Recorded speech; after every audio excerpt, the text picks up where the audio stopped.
تعالوا بينا نحل بقى الجنرال اكسرسايز او نراجع على يونت 1 سريعا كده من التست ده. يلا بينا. اول سؤال معانا listen and write the missing sound، يعني انت هتسمع كويس وهتكتب الحرف اللي انت سمعته على طول. اول حاجه معانا hat، برافو، هنكتب اللتر A.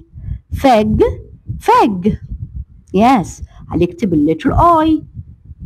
zip، برضو هنكتب اللتر I. map،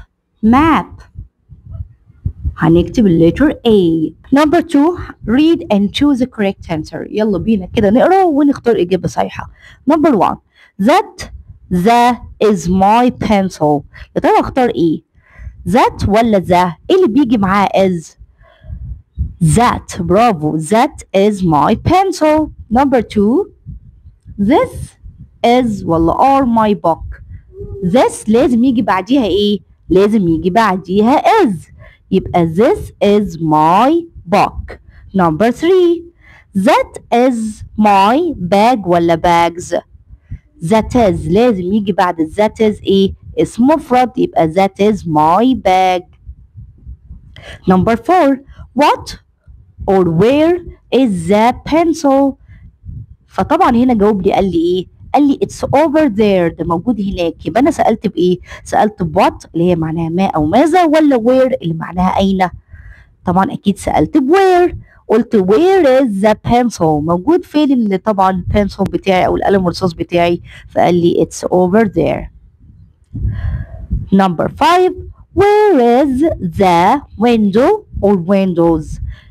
where is انا بسأل بإز، فلازم إز يجي معاه اسم مفرد اللي هو ايه؟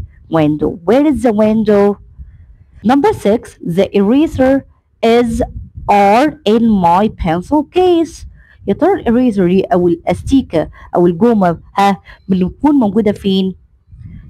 is ولا are؟ هنختار ايه بقى؟ هنختار is، لان is دي بتاخد قبليها اسم مفرد.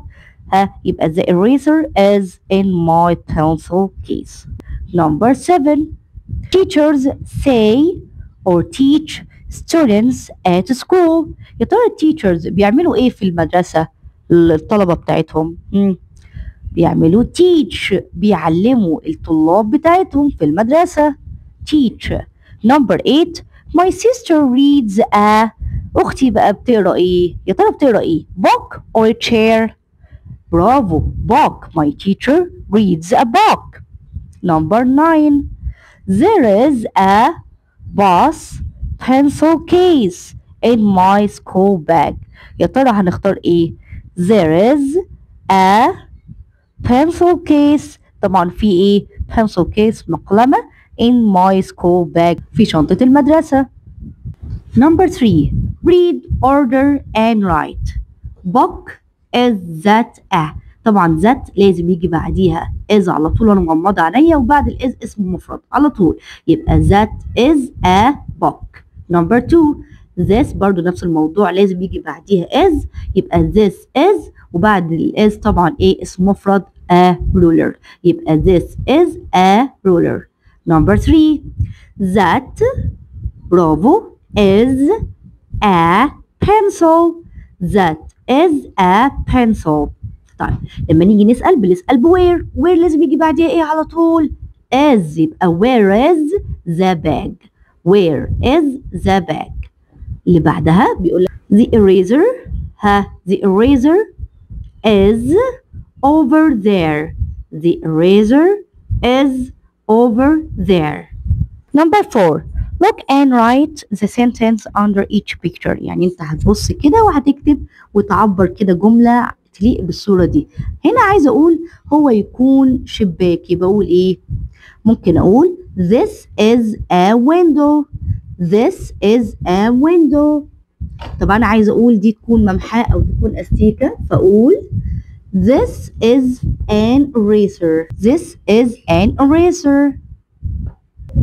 تعالوا بينا بقى هنا look and choose the correct answer. يلا بينا. Number 1 ده طبعا اسمه pencil، صح كده؟ pencil. فتعالوا ندور على الجملة اللي فيها كلمة pencil. يا ترى this is a door؟ no. يا ترى this is a pencil؟ صح ولا يا ترى this is a window؟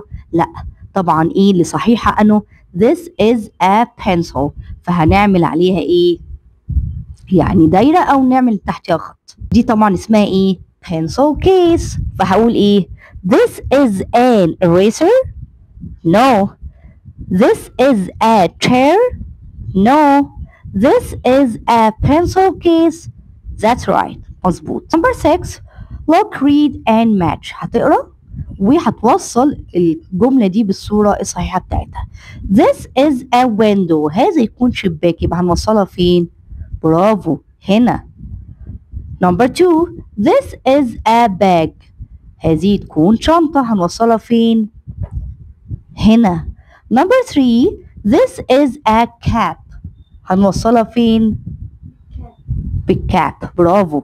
number 7 read and complete. تعالوا بينا نقرا كده ونكمل التكست ده بالجمل هنا. هنا بيقول لي teacher معناها مدرس، لازم تترجم طبعا اللي موجود في البوكس هنا الكلمات بتاعته. desk معناها الديسك اللي احنا عارفينه، المكتب او كده. sit اللي هو معناها يجلس. يلا نقرا كده مع بعض. I am فادي. انا اسمي فادي. ايوه لازم تترجم الجمل دي. I love my school. انا بحب مدرستي. I on a chair. يا ترى ايه انا بعمل ايه بقى على التشير ده؟ at school. I sit. برافو انا بجلس. ها I sit on a chair at school.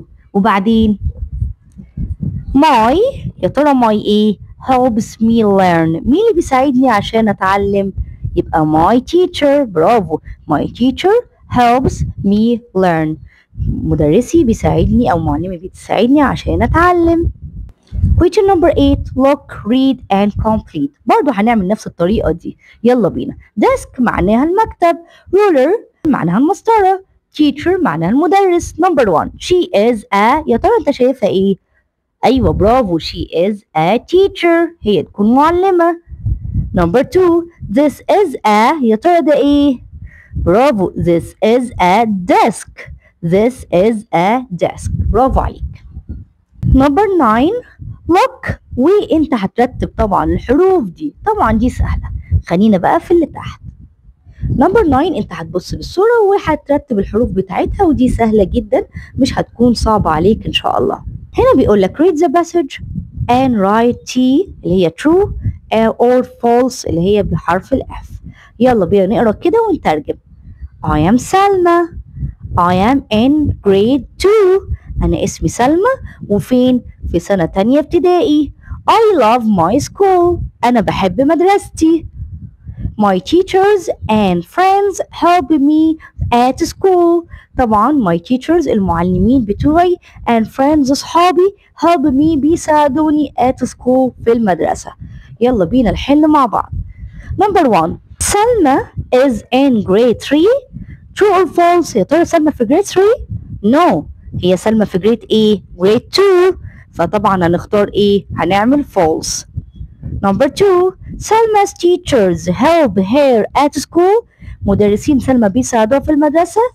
طبعا هنقول ايه؟ yes true، لان هما فعلا هي قالت my teachers and friends help me at school. بيساعدوني في المدرسة. وبكده حلوين حلنا التست عن يونت 1. اتمنى يكون احنا افدناكم واشوفكم على الف خير واقول لكم جود باي.